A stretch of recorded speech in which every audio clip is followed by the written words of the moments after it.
Mince garlic cloves.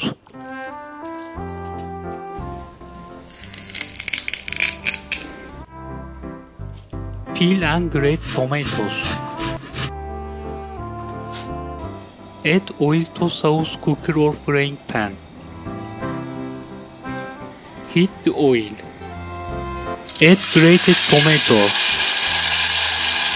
Add sugar to reduce acid.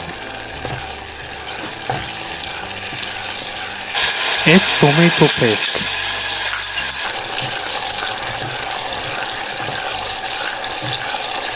Add salt.